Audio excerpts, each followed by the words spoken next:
I'm writing my research paper on the controversial issue of whether a pregnant woman should be required to take a mandatory drug test.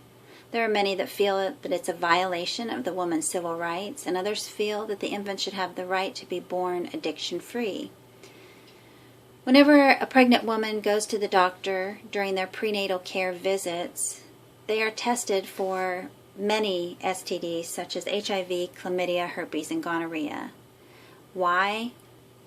Basically to protect the unborn child, give the mother treatment so that it's not passed on to the unborn child.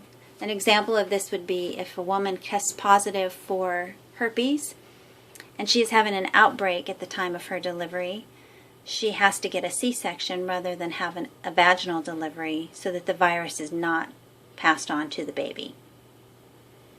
In the 80s and the 90s, crack cocaine was the drug of choice, and there were many babies that were addicted to the drug. However, now the burden of the addiction has become prescription painkillers such as Oxycontin and Vicodin.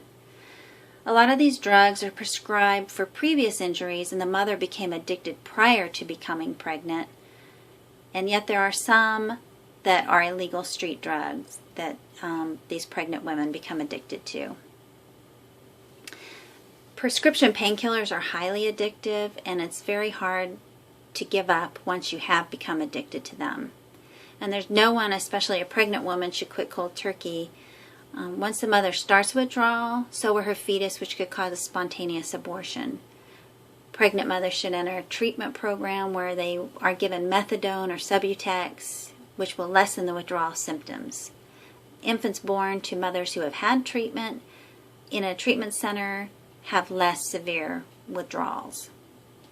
Once the infants show signs of withdrawals, they are given a diagnosis of neonatal abstinence syndrome, or NAS, and there's a scoring system that is set up according to their symptoms.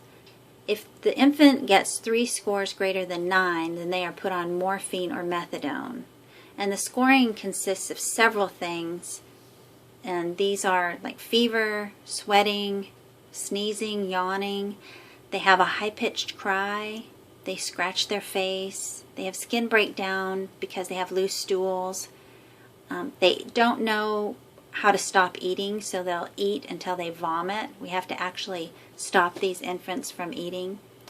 They are startled easily and have tremors, and they can't sleep for more than 30 to 40 minutes at a time when a newborn should sleep 3 to 4 hours undisturbed. They just can't do this. Many feel that mothers will not seek the prenatal care if they know they will be drug tested, but if they have the opportunity for treatment rather than punishment, they might seek the help. We must remember that these babies are going to go home with mothers who are addicted to drugs. If she doesn't seek the treatment before this, it is unlikely she will ever get help. Then the baby will grow up in an environment where drug addiction is common, and that cycle will likely continue.